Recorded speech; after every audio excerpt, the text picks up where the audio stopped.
शाम का वक्त था। मैं रसोई में खड़ी चूल्हे पर रोटियां सेक रही थी। तभी मेरी छोटी बेटी ने पीछे से आकर मेरे कंधे पर हाथ रखा और बोली, मम्मी इस बार बाजार जाओ तो मेरे लिए थोड़ी फिटकरी ले आना। उसकी आवाज़ में हमेशा की तरह मासूमियत थी, इसलिए मैंने बिना कुछ सोचे हाँ कर दी। लेकिन पता नहीं क्यों उस दिन पहली बार मेरे दिल में हल्का सा सवाल जरूर उठा। आखिर मेडिकल कॉलेज में ऐसा कौन सा काम होता है जिसके लिए हर हफ्ते फिटकरी चाहिए होती है। लेकिन अगले ही पल मैंने खुद को समझा लिया। मेरी बेटी बचपन से पढ़ाई में बहुत तेज थी और डॉक्टर बनने का सपना देखती थी। शायद मेडिकल की पढ़ाई में ऐसे अजीब-अजीब एक्सपेरिमेंट होते होंगे। हमारी ज़िंदगी बहुत साधारण थी। मेरे पति एक छोटी-सी दुकान पर काम करते थे और मैं घरों में सिलाई करके घर चलाने में उनका हाथ बटाती थी। हमारा छोटा-सा टूटा-फूटा मकान था, जिसमें 2 कमरे थे। एक कमरे में मैं और मेरे पति रहते थे और दूसरे कमरे में मेरी दोनों बेटियाँ रहती थीं। बड़ी बेटी की शादी हो चुकी थी और छोटी बेटी मेडिकल कॉलेज में पढ़ रही थी। वह हमारे पूरे परिवार की उम्मीद थी। मोहल्ले भर के लोग हमारी बेटी की तारीफ़ करते थे और हम भी उसकी मेहनत देखकर हर तकलीफ़ भूल जाते थे। उसने इतनी मेहनत की थी कि सरकारी मेडिकल कॉलेज में उसका दाखिला हो गया था, लेकिन कॉलेज दिल्ली में था और हमारा घर गाजियाबाद में, इसलिए उसे हॉस्टल में रहना पड़ता था। हर शनिवार शाम वह घर आती और सोमवार सुबह वापस चली जाती थी। शुरू-शुरू में सब कुछ बिल्कुल ठीक था। वह घर आती, हमारे साथ बैठती, हँसती, बातें करती और फिर अपनी किताबों में लग जाती। लेकिन कुछ महीने बाद मैंने उसकी आदतों में हल्का-सा बदलाव महसूस करना शुरू किया। वह पहले जैसे खुलकर बातें नहीं करती थी, अक्सर खोई-खोई सी रहती और हर बार घर आते ही सबसे पहले फिटकड़ी माँगती थी। मैंने कई बार पूछा भी, बेटा आखिर इतनी क्या एक्सपेरिमेंट है? तो वह बस हँस कर यही कहती, मम्मी बस कॉलेज का काम है, आप नहीं समझोगी। उसकी बात सुनकर मैं चुप हो जाती क्योंकि मुझे अपनी बेटी पर बहुत भरोसा था। लेकिन एक दिन उसकी गैर मौजूदगी में जब मैं उसके कमरे की सफाई कर रही थी, तब मेरी नज़र बिस्तर के नीचे पड़ी एक छोटी सी पुड़िया पर गई। मैंने उसे उठाकर देखा तो ऊपर से सफ़ेद पाउडर लगा हुआ था। पहली नज़र में वो फिटकड़ी जैसी ही लग रही थी, लेकिन पता नहीं क्यों मेरा दिल ज़ोर-ज़ोर से धड़कने लगा। मैंने डरते-डरते उसे सूंघा, मगर कुछ समझ नहीं आया। उसी वक़्त मेरे दिमाग में हज़ारों सवाल घूमने लगे। अगर ये सच में फिटकड़ी थी, तो उसने इसे छुपा कर क्यों रखा था? और अगर फिटकड़ी नहीं थी, तो आखिर क्या था? मैं काफ़ी देर तक उसे हाथ में लेकर बैठी रही। फिर अचानक मुझे अपनी बेटी की हरकतें याद आने लगी। उसका चुप रहना, रात भर जागना, अचानक गुस्सा करना और हर हफ्ते फिटकड़ी मंगवाना। मेरा दिल घबराने लगा, लेकिन मैं अपनी बेटी पर शक भी नहीं करना चाहती थी। मैंने जल्दी से वह पुड़िया वापस वहीं रख दी और बाहर आकर आंगन में बैठ गई। उस रात मुझे बिल्कुल नींद नहीं आई। मैं पूरी रात छत को देखती रही और सोचती रही, आखिर मेरी बेटी मुझसे क्या छुपा रही है। अगले दिन मैंने तय किया कि बिना सच्चाई जाने मैं चैन से नहीं बैठूंगी, लेकिन सीधे बेटी से पूछने की हिम्मत नहीं थी, क्योंकि अगर मेरा शक गलत निकला तो उसे बहुत दुख पहुंचता। तभी अचानक मुझे याद आया कि हमारे मोहल्ले के पास वाली कॉलोनी में रहने वाले सेठ साहब भी की बेटी भी उसी मेडिकल कॉलेज में पढ़ती है। वह बहुत समझदार लड़की थी और मेरी बेटी की क्लासमेट भी थी। मैंने उसी वक्त फैसला कर लिया कि मैं उससे बात करूंगी। अगले दिन दोपहर को मैं बहाना बनाकर उसके घर पहुंच गई। बड़ा सा बंगला था, दरवाजे पर गार्ड खड़ा था। उसने मुझे अंदर जाने दिया। सेठ साहब की बेटी ड्राइंग रूम में बैठी किताब पढ़ रही थी। मुझे देखते ही मुस्कुराकर बोली, आंटी आई है, बैठिए। मैंने कांपती आवाज में उससे सारी बात बता दी और वह पुड़िया भी दिखा दी। मेरी बात सुनते उसके चेहरे का रंग बदल गया। उसने बहुत ध्यान से उस पुड़िया को देखा, फिर धीमी आवाज में बोली, आंटी क्या दीदी सच में हर हफ्ते फिटकरी मंगवाती हैं? मैंने हाँ में सिर हिलाया, तो वह कुछ देर चुप रही, जैसे किसी गहरी सोच में डूब गई हो। फिर बोली, आंटी आप कभी कुछ मत कहिए, मैं कॉलेज में ध्यान रखूंगी और पता करूंगी कि मामला क्या है। उसकी बात सुनकर मेरा दिल और ज्यादा घबराने लगा। मैंने उससे पूछा, बेटा सच सच बताओ क्या बात है? तो उसने तुरंत कहा, नहीं आंटी अभी मैं पक्के तौर पर कुछ नहीं कह सकती। आप बस ध्यान रखिए और किसी को कुछ मत बताइए। मैं भारी कदमों से घर वापस आ गई और अब हर पल मुझे अपनी बेटी की चिंता सताने लगी। वह शनिवार को घर आई तो मैंने उसे बहुत गौर से देखा, मगर उसके चेहरे पर वही मासूमियत थी। उसने आते ही कहा, मम्मी फिटकड़ी लाई है ना? मैंने कांपते हाथों से उसे फिटकड़ी पकड़ा दी। उस रात वह जल्दी अपने कमरे में चली गई और मैं आंगन में बैठी देर तक सोचती रही, आखिर ऐसा क्या था जो मेरी बेटी मुझसे छुपा रही थी। अगले दिन दोपहर को अचानक सेठ साहब की बेटी हमारे घर आई। मेरी बेटी उस वक्त सो रही थी। वह धीरे से मेरे पास आकर बैठ गई। उसके चेहरे पर चिंता साफ दिखाई दे रही थी। उसने धीमी आवाज में कहा, आंटी मुझे आपसे जरूरी बात करनी है। मेरा दिल जोर से धड़कने लगा। मैंने घबरा कर पूछा, क्या हुआ बेटा? उसने इधर उधर देखा, फिर बोली, आंटी मुझे लगता है दीदी गलत संगत में फंस गई है। उसकी बात सुनते ही जैसे मेरे पैरों तले जमीन खिसक गई। मैंने कांपती आवाज में पूछा, कैसे संगत? उसने धीरे से कहा, कॉलेज में कुछ लोग हैं जो बच्चों को गलत आदतों में डाल देते हैं। शुरुआत में दोस्ती करते हैं, फिर धीरे धीरे उन्हें अपने जाल में फंसा लेते हैं। मेरी आंखों के आगे अंधेरा छाने लगा। मैं बार बार भगवान से मन ही मन प्रार्थना कर रही थी कि यह सब झूठ हो। लेकिन उसके बाद उसने जो कहा उसे सुनकर मेरी रूह कांप उठी। उसने बताया कि कॉलेज के हॉस्टल में कई बच्चे अचानक बदल चुके हैं। कुछ पढ़ाई छोड़ चुके हैं, कुछ हमेशा बीमार रहते हैं और कुछ हर वक्त डरे हुए नजर आते हैं।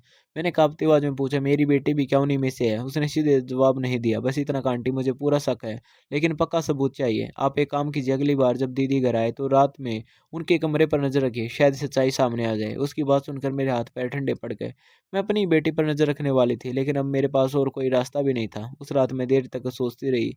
मुझे याद आ रहा था कि कैसे मेरी बेटी बचपन में डॉक्टर डॉक्टर खेला करती थी, कैसे वह गुड़ियों का इलाज करती थी और कहती थी, मम्मी एक दिन मैं सचमुच डॉक्टर बनूंगी। मैंने और मेरे पति ने उसकी पढ़ाई के लिए कितनी मेहनत की थी, कितनी रातें भूखी पेट गुजारी थी, सिर्फ इसलिए ताकि हमारी बेटे का सपना पूरा हो सके। लेकिन अब मुझे डर लग रहा था कहीं वही सपना हमारी ज़िंदगी को सबसे बड़ा दुख ना बन जाए। अगले शनिवार जब मेरी बेटी घर आई तो मैंने तय कर लिया कि आज मैं सच जानकर रहूंगी। रात को खाना खाने के बाद उसने हमेशा की तरह अपने कमरे का दरवाज़ा बंद कर लिया। मैं चुपचाप उठी और धीरे से उसके कमरे की तरफ बढ़ी। मेरा दिल इतनी तेज़ी से धड़क रहा था जैसे अभी बाहर निकल आएगा। मैंने धीरे से दरवाजे के पास कान लगाया। अंदर कुछ हल्की-हल्की आवाज़ें आ रही थी। फिर अचानक मुझे किसी चीज़ के टूटने जैसी आवाज़ सुनाई दी। मेरा दिल दहल गया। मैंने काँपते हाथों से दरवाजे की कुंडी को छुआ और तभी अंदर से मेरी बेटी की धीमी आवाज़ आई, जो सुनकर मेरे पैरों तले ज़मीन खिसक गई। मैं डर के मारे वहीं जम सी गई थी। अंदर से मेरी बेटी किसी से फ़ोन पर धीमी आवाज़ में बात कर रही थी। वह बार-बार कह रही थी, "नहीं, मैं अब वो नहीं कर सकती। अगर घरवालों को पता चल गया तो सब खत्म हो जाएगा।" उसकी आवाज़ काँप रही थी जैसे वह किसी बहुत बड़े डर में जी रही हो। मेरा दिल बैठता जा रहा था। मैं दरवाजे के बाहर खड़ी सब सुनने की कोशिश कर रही थी। तभी अचानक कमरे के अंदर कुछ गिरने की आवाज़ आई और मेरी बेटी घबराकर बोली, "हेलो, हेलो, सुन रहे हो ना?" तभी फ़ोन कट गया। कमरे में कुछ पल के लिए बिल्कुल सन्नाटा छा गया। मैं जल्दी से पीछे हट गई ताकि उसे शक न हो। कुछ देर बाद वह दरवाज़ा खोलकर बाहर निकली। उसके चेहरे पर अजीब-सी बेचैनी थी। आँखें लाल थी और हाथ काँप रहे थे। मुझे देखते हुए एकदम चौंक गई। फिर ज़बरदस्ती मुस्कुराकर बोली, "मम्मी, आप अभी तक सोई नहीं?" मैंने खुद को सँभालते हुए कहा, "बस पानी पीने उठी थी।" वह बिना कुछ बोले वापस कमरे में चली गई।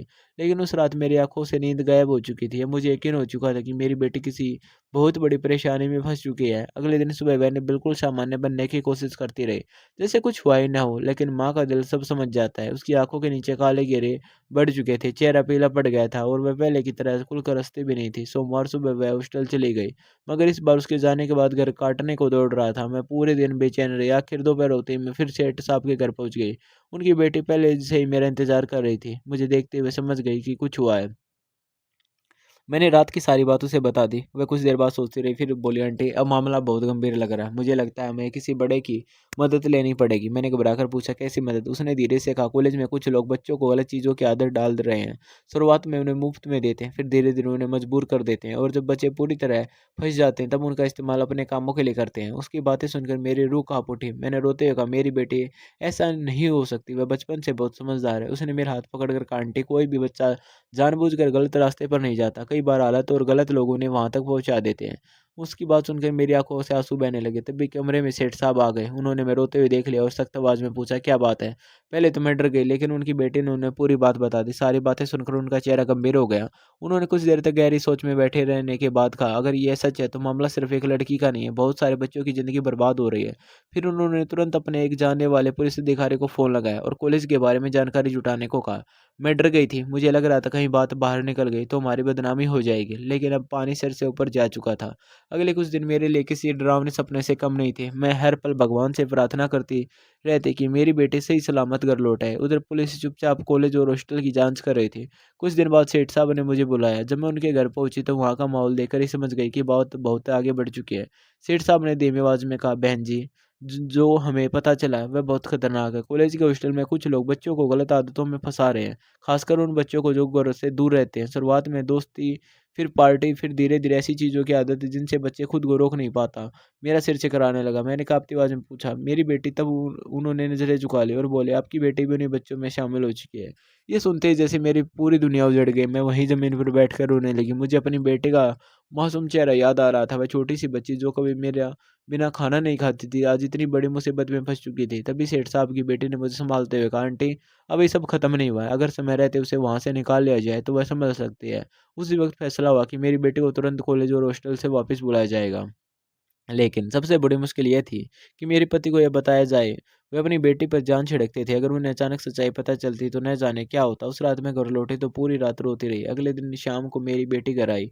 इस बार उसके चेहरे पर पहले से ज़्यादा थकान थी। वह आते ही अपने कमरे में चली गई। मैंने देखा उसके हाथ काँप रहे थे और वह बार-बार पानी पी रही थी। अब मुझे हर चीज़ साफ दिखाई देने लगी थी। रात को जब वह सो गई तो मैंने धीरे से उसके बैग की तलाशी ली। बैग में किताबों के नीचे कई छोटी-छोटी पुड़िया छुपी हुई थी। मेरा दिल ज़ोर से धड़कने लगा। मैंने एक पुड़िया खोली, अंदर सफ़ेद पाउडर था। ऊपर से फिटकरी जैसा दिखता था, मगर अब मैं सच्चाई जान चुकी थी। मेरे हाथ काँपने लगे। तभी अचानक पीछे से आवाज़ आई, "मम्मी, आप मेरे बैग में क्या कर रहे हैं?" मैं डर के मारे पलटी। मेरी बेटी दरवाजे पर खड़ी थी।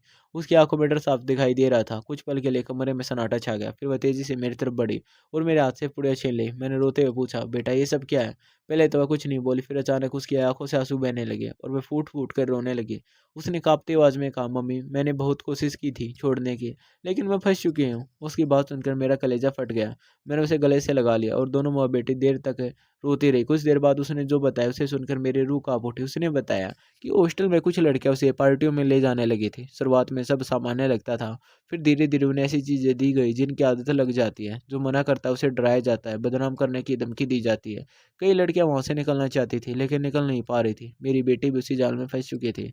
उसने रोते हुए कहा, "मम्मी, मैं आपको दुःख नहीं देना चाहती थी, इसलिए हर बार फिटकरी का बहाना बनाती रही, ताकि आपको शक ना हो।" मैं उसे देखती रही। मेरा दिल टूट चुका था, लेकिन उस वक़्त मुझे अपनी बेटी से ज़्यादा उसकी हालत पर तरस आ रहा था।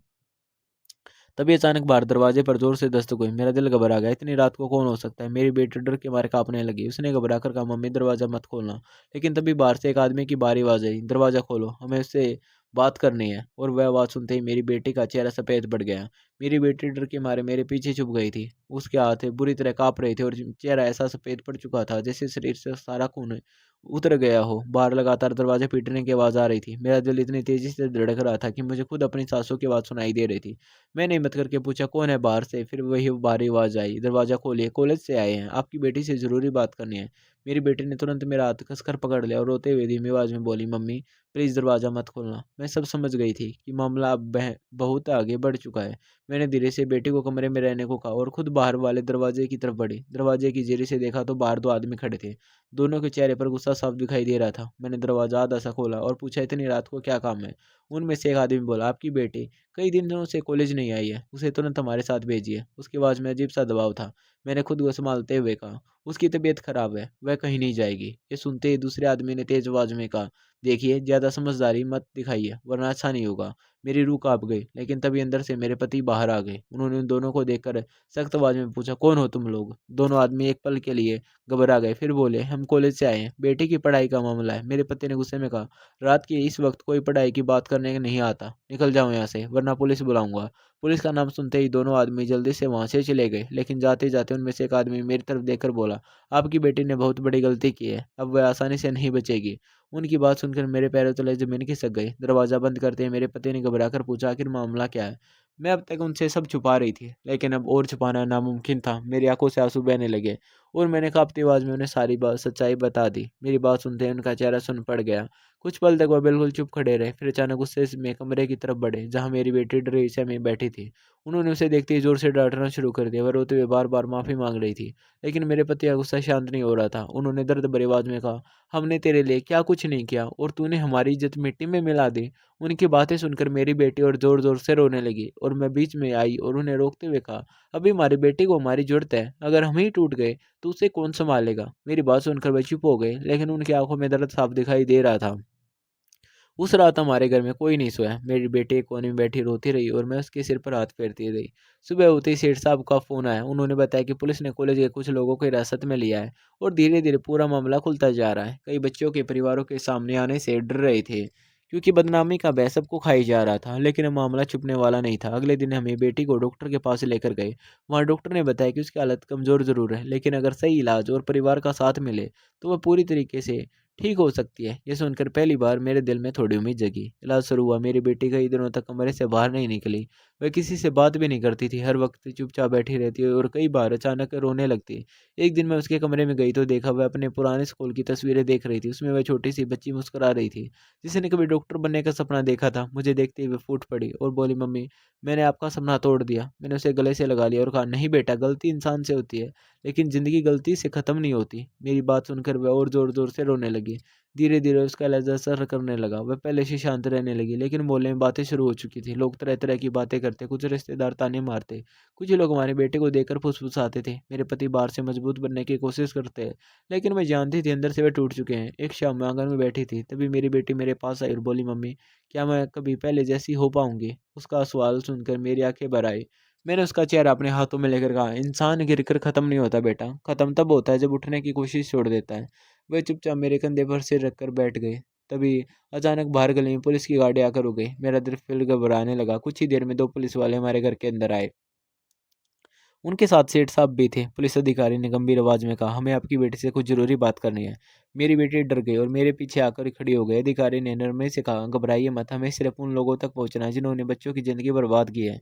फिर उन्होंने बताया कि कॉलेज के हॉस्टल से कई सबूत मिले हैं और कुछ लोग फरार हो चुके हैं, लेकिन उन्हें पकड़ने के लिए बच्चों की गवाही जरूरी थी। मेरी बेटी के चेहरे पर डर साफ दिखाई दे रहा था। वह कांपती आवाज में बोली, अगर मैंने सच बोला तो वो लोग हमें नुकसान पहुंचाएंगे। तभी सेठ साहब आगे बढ़े और बोले, बेटा डरने का वक्त खत्म हो चुका, अगर तुम चुप रही तो न जाने कितनी और लड़कियों इस जाल में फंस जाएंगे। कमरे में सन्नाटा छा गया। मेरी बेटी की आंखों से आंसू बहने लगे। वह कुछ देर तक सोचती रही, फिर धीरे से बोली, अगर मेरी वजह से किसी और की जिंदगी बच सकती है तो मैं सब सच बताऊंगी। उसकी बात सुनकर मेरे दिल में पहली बार अपनी बेटी के लिए फिर से गर्व महसूस हुआ। लेकिन हमें नहीं पता था कि असली तूफान अभी बाकी था, क्योंकि उसी रात हमारे घर के बाहर एक ऐसी चीज मिली जिसे देखकर मेरे पति के हाथ कांपने लगे। उस रात जैसे ही मेरे पति ने घर का दरवाजा खोला तो बाहर जमीन पर एक छोटा सा लिफाफा पड़ा हुआ था। पहले तो उन्होंने ध्यान नहीं दिया, लेकिन जैसे ही उसे उठाकर खोला उनके हाथ कांपने लगे। लिफाफे के अंदर मेरी बेटी की हॉस्टल वाली कुछ तस्वीरें थी और उस साथ में एक कागज पर बड़े अक्षरों में लिखा था, अगर पुलिस को कुछ बताया तो पूरा मोहल्ला ये तस्वीर देखेगा। मेरी बेटी ने जैसे वह तस्वीर देखी उसकी चीख निकल गई और वह रोते हुए जमीन पर बैठ गई। मेरे पति गुस्से और डर के बीच फंस चुके थे। उन्होंने तुरंत दरवाजा बंद किया और तस्वीरें फाड़ने लगे, लेकिन मैं समझ चुकी थी कि ये लोग हमें डराकर चुप करवाना चाहते हैं। उस रात घर में फिर कोई नहीं सो पाया। मेरी बेटी बार बार कह रही थी, मम्मी मैंने कहा था ना वे लोग हमें छोड़ेंगे नहीं। लेकिन इस बार मेरे अंदर का डर धीरे धीरे खत्म हो रहा था, क्योंकि ये मामला सिर्फ मेरी बेटी का नहीं था। न जाने कितने बच्चों की जिंदगी उस गंदे जाल में फंस चुकी थी। अगले दिन सुबह पुलिस फिर हमारे घर आई। इस बार अधिकारी ने साफ कहा कि अब पीछे हटने का मतलब उन लोगों को और ताकत देना होगा। मेरी बेटी बहुत डरी हुई थी, लेकिन उसने हिम्मत दिखाई और पुलिस के सामने सब सच बता दिया। उसने उन लोगों के नाम बताए जो हॉस्टल में बच्चों के करीब आते थे और कौन-कौन किस तरह बच्चों को बहलाता था, कैसे धीरे-धीरे उन्हें गलत आदतों में धकेला जाता था और उन्हें कैसे डराकर चुप रखा जाता था। उसकी बातें सुनकर वहाँ बैठे सब लोग हैरान रह गए। पुलिस ने तुरंत कार्रवाई तेज कर दी। कई जगह छापे पड़े और धीरे-धीरे पूरे गिरोह सामने आने लगा। कॉलेज के कुछ कर्मचारी भी उसमें शामिल निकले। यह खबर धीरे-धीरे पूरे इलाके में फैल गई। टीवी चैनलों पर भी मामला आने लगा। लेकिन पुलिस ने बच्चों की पहचान छुपा कर रखी ताकि उनकी ज़िंदगी और खराब ना हो।